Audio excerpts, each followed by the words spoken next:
And in other news, Adrian Stenta has left Adelaide United to take a job with Adelaide United. Yeah, this is a bit of a weird one. The A-League Women Coach of the Year is no longer coaching the A-League Women's side and will instead join Ayrton Andrioli as an assistant coach. Ayrton Andrioli being the new coach of the A-League men's side after Carl Viet's departure. I mean, this is just one of a number of moves that have come out of Adelaide United in recent days that seems to be showing quite a dysfunctional club behind the scenes. I know this A-League men assistant coach Travis Dodd did an interview with Channel 7 in Adelaide where he made some very bold claims. Joshua Cavallo has also made some rather bold claims as well against Adelaide United. But I mean, focusing simply on Adrian Stenta, Adelaide United have literally come off the back of their best ever season in the A-League Women. He is one of only a handful of full-time coaches that the competition has. And once again, Burke, it's the women suffering to benefit the men. Yeah, this stinks. This stinks real bad. It, dare I say, even honks. It's rubbish. What kind of a league are we running here where your coach of the season, like 3 days after being awarded coach of the season, packs up and leaves for the men's game? I just... Yeah, it really sucks because it obviously, I don't know, was it an offer that he couldn't refuse? I don't know. I'm not privy to those conversations, probably for good reason. But every conversation I had with Stenta, which was a few, in like post-game presses and stuff, he spoke a lot about the future of Adelaide Women's and how he was really, keen to keep building with this squad and keep pushing for more for the women's side. So it's all honks. Sucks. It does. Lame. I mean, ask Rado Vidicic how well moving from the A-League women's side to the A-League men's team worked out. He's currently in Brighton with his son Dario, so I mean, it worked out, Could be worse. but not necessarily. Like, the benefit for Melbourne City did not quite have the impact that they wanted to. I mean, this has happened a number of times over the years. I mean, our current Matildas coach, Joe Montemuro, literally the reason he stopped coaching the A-League women's side was to go be an assistant coach with the A-League men team before moving to Arsenal, which saw Jess Fishlock finish out the season as player coach. Like, this has been an ongoing issue in the A-League women for years, where you've got coaches doubling up roles or just leaving their role to benefit the men's side of the program. I mean, it's not good enough. If this league is to be taken seriously for everything that we've already mentioned as improvements, like I said, like, this has to be priority number one. It's just longer contracts. Like, this needs to be fixed. This better contracts. This cannot continue to happen, Burke. Yeah. The other thing with the moving coaches from the women's game to the men's game is that they're actually, like, they're the same sport, but they are very, very different. Very, very different. And honestly, it goes the other way too. Like, a coach moving from the men's game into the women's game. Same idea, completely different execution, which is why, like, Rado moving from women's to the men's for Melbourne City didn't really work. Same reason why certain people coaching certain English national teams didn't work. That's some old law there for you. If you know, you know. And I think there is a reason that person failed as coach of Inter Miami. God. I'm not getting into that. I won't get into that. We could do a whole other episode that'd just be me getting into that. I could just do it by myself. and then I would immediately delete it because I would sound like someone that needed to be committed, and I would be. It doesn't always work.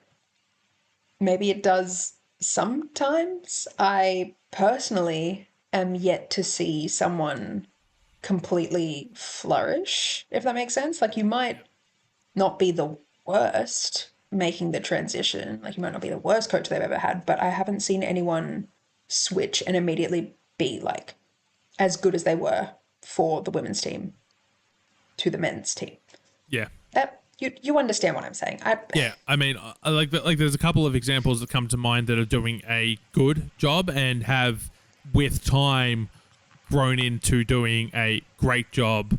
And I think the name that comes to mind, not to harp on certain experiences, because that's a whole other discussion point, but that Alan Stajic comes to mind, who's floated between women's and men's teams in recent years and has had pretty good success at most of the spots he's been at.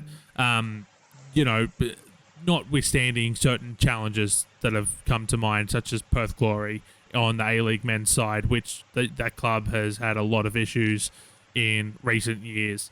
So I think that's but the fact that that's only like one example that I can think of off the top of my head, out of the countless of times it's happened, is probably an indication that it's not a good idea to be doing it.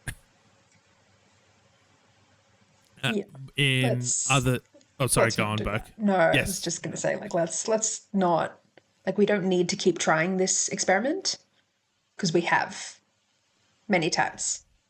It doesn't really work. no, it does not. Staying in Adelaide temporarily, at least, before we get on a flight to the Wellington. Lucia Leon has departed Adelaide after her contract ended, after a very successful season for the Reds. And as I said, she's joining the Wellington Phoenix, which for Wellington is sort of the reverse of last season, where they lost Mariana Speckmeyer to Melbourne City. And this season, they're the ones signing a talented striker from another club. Tiana Karambassis also departs Adelaide United following the conclusion of her contract. And Burke, I think quite often, you know, A-League men's clubs, as we've already touched on, they get bogged down with international signings on long contracts that just don't work out. And the clubs just haven't been able to get out of them. But this time, going the shorter contract route has backfired on Adelaide. Yeah, and I guess that's the other part of, football being a business, in that sometimes the deals you make work and sometimes they don't. But I guess this is, what happens if Adelaide had have given a longer deal, then this wouldn't have happened. Maybe Nix wouldn't have forked out to, I don't know, can you buy from within the league? No, there is no transfer system. Ah, well, then this all could have been avoided, Adelaide. But I don't know, maybe they weren't keen on keeping her around, which is crazy considering the season she had with them. So I'm, forced to think that it must be that they made the big mistake of not locking Lucia Leon down. And unfortunately, that's on you. Sorry, Adelaide. It is. In other Wellington signing news, they've also signed 25-year-old American defender Ellie Walker, who's coming from Portuguese side SC Braga. I'm not going to pretend like I know a huge amount about Ellie Walker, but I will say, if she does things at points this season, run, don't walk, to make your puns on social media. Going to Melbourne City, Rihanna Polichina has departed Melbourne City. Burke, I don't think this game is any real surprise to either of us, given that she was basically frozen out of the squad under Michael Matriciani this year. She leaves the club after 4 seasons. Look, I said it before, and I'll say it again. I will double down, I will triple down, I will quadruple down on this take. If she signs with another A-League women club and stays healthy, she will win the Julie Dolan next season.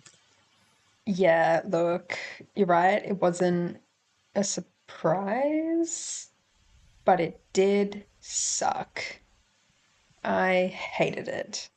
I mean, kind of insane that even though she played like no time this season, she had 4 goals and 6 assists. Do you know how many minutes she played? Not even 1,000. Just under 1,000. That's crazy. I'm pretty sure she was like the second highest assist, like either the second highest or the equal second highest assist maker for the entire league. That's unreal considering how She few played minutes bugger she all minutes, played. yes. Yeah, she was like a ghost, a really effective ghost, which is not how she should be used. Yeah, she's been a great player for Melbourne City when she's been allowed to play, but I don't know, I guess maybe she just didn't fit the kind of vision that Matriciani and the coaching staff at City had for City, like now and in the future. Yep. Can't say. But yeah, it does suck that she's left City. Their loss to literally anyone's benefit. Whoever picks her up is onto an absolute winner. And I'd imagine there would be clubs lining up around the corner to get Policina's signature. But I think it is quite telling when you're in, the 115th minute of a Champions League final and you've got Rana Policina just sitting on the bench doing nothing. When you're going to penalties. Like, could you not use a game changer like that to come on for 10 minutes? And she's not a bad penalty taker either. Like, nope. She could have very easily done something in that game. So, yeah, I think it's quite telling that she was resigned to the bench in what was her last game wearing a Melbourne City jersey. Melbourne City re-signing news. Taylor Otto has signed a 1-year extension with Melbourne City, Burke. Yeah, that slays. That absolutely slays. I was reading about it before. Good move from City. Are they about to suffer the same fate as Adelaide United because they're only giving her 1 more year and then she gets signed somewhere as a free agent? Probably, if she keeps playing the way that she's been playing. Yeah, the centre-back pairing that she's had going with Rebecca Stott has been killer for the last couple of years. Yeah, really good stuff, but I would not be surprised if someone came around at the end of the season and was like, hey, we'll give you like $5 more. And she said, hey, that's $5 that City aren't giving me. Yeah, let's go. That is what happens in this league if you don't want to give players the contracts that they should have.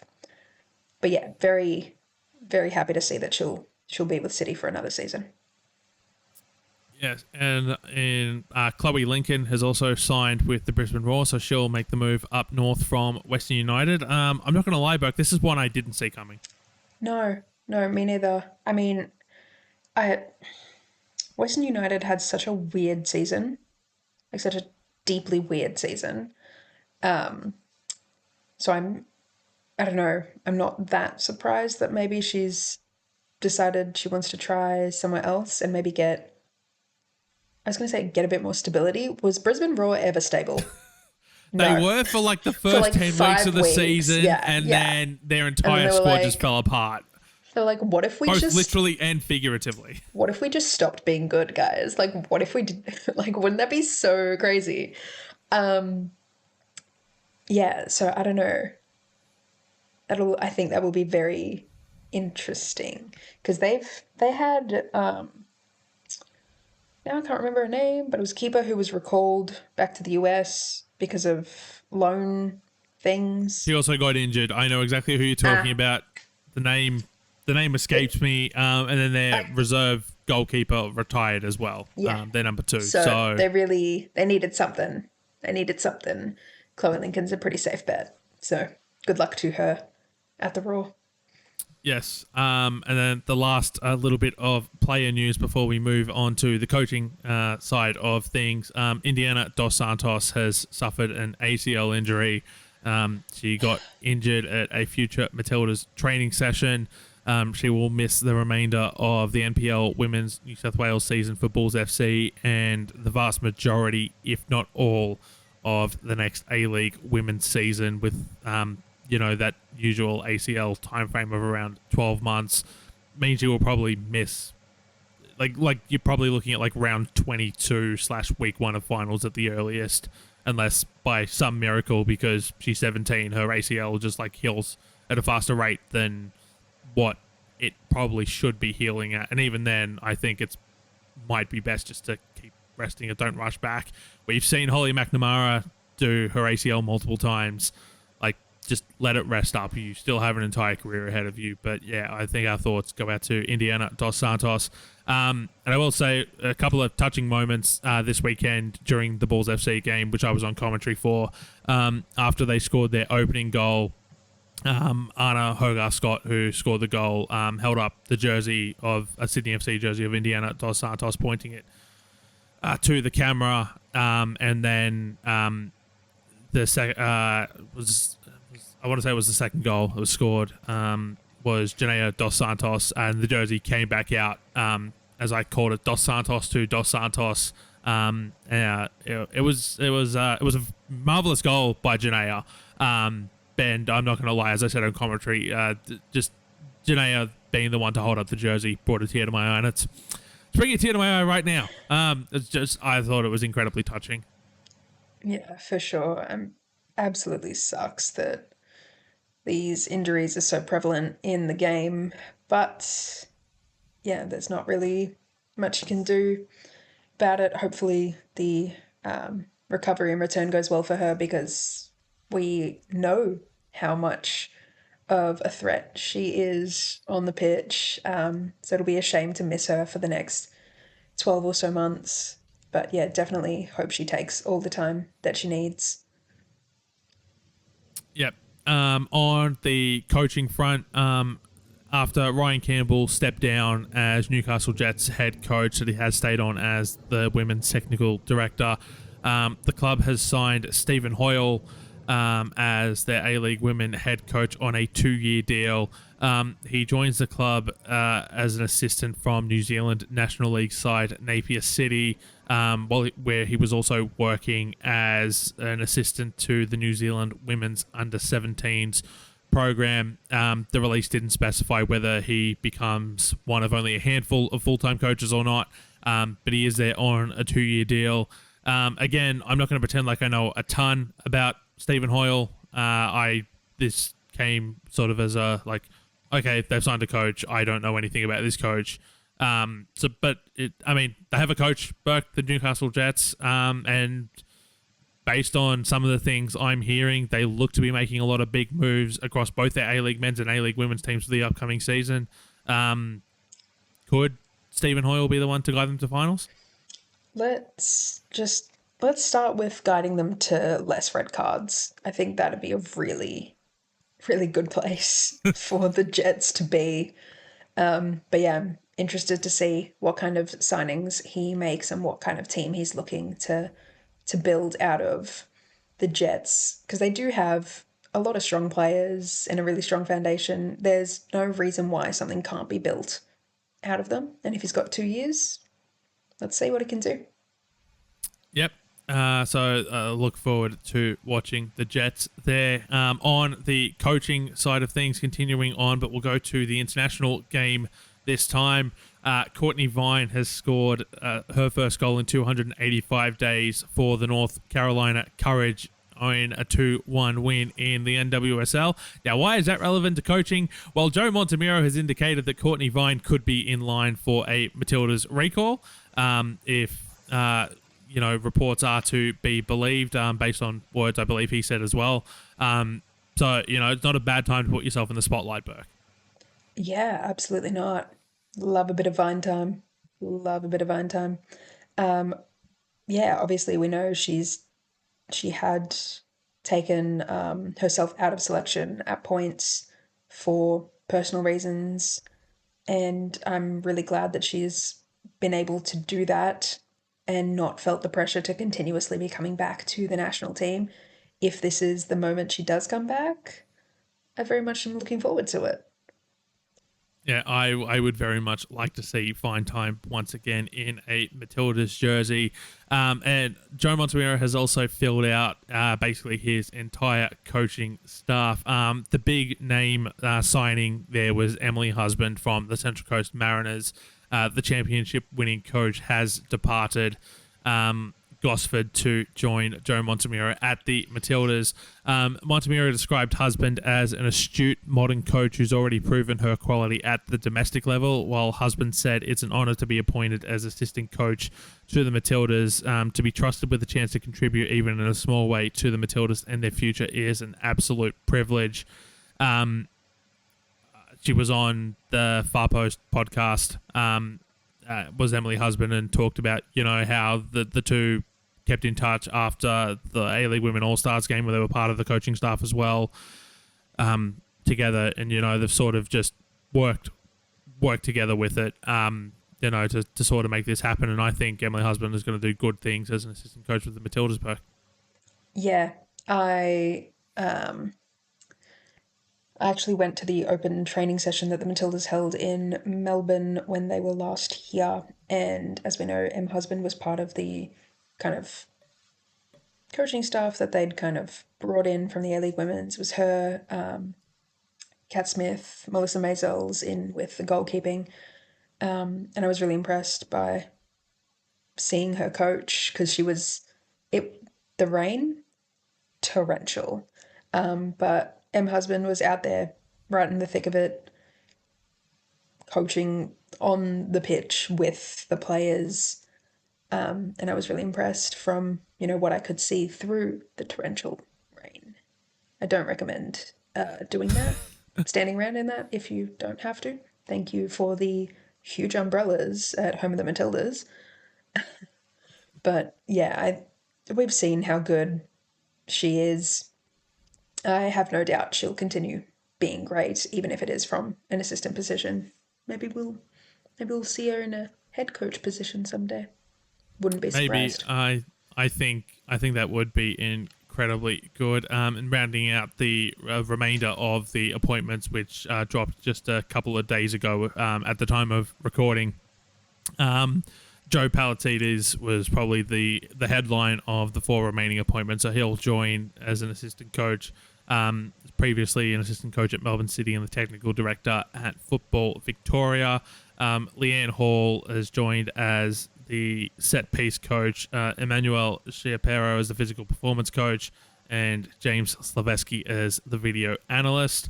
So Joe Montemiro has a coaching staff all filled out, Burke, and now he's got 8 games to figure it out before he has to select his Asian Cup squad. It's not so much as a runway as it is a cliff dive. I'm glad it's not me that has to do it. I'm glad I just get to sit here as, the little spectators eating popcorn and judging. I have faith, though. Yep. I have faith that they'll be able to work it out and make sure that the Matildas get to the 2027 Women's World Cup in Brazil. But that will do for this episode of the Dubcast, part of the Roundball Australia Podcast Network. A rather lengthy one today, but given we haven't recorded in a couple of weeks, Burke, a big one was necessary. Yeah, it's like 2 for 1. So we've just combined 2 weeks into one episode. You're so welcome. I hope you have hope you've had a really long car drive or a really nice long walk, or maybe you've just sat and stared at a wall while listening or watching this. Necessary evil. However you're taking it in, we hope you've enjoyed it.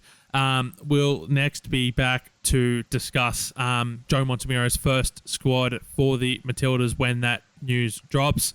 So that one will be exclusive on the Dubcast YouTube channel. And remember, whether you're watching on YouTube or listening via your respective podcast feeds, remember to hit the subscribe button and, the little notification bell, as these episodes may become more frequent or less frequent throughout the off season. So if you want to make sure that, you're across everything that we're doing over the next couple of months or so, that's the easiest way to be notified of when we're dropping episodes. But thank you very much for listening today. As I said, we'll be back next when the Matildas squad drops for a quick little wrap up of that. Thank you very much for tuning in. Goodbye.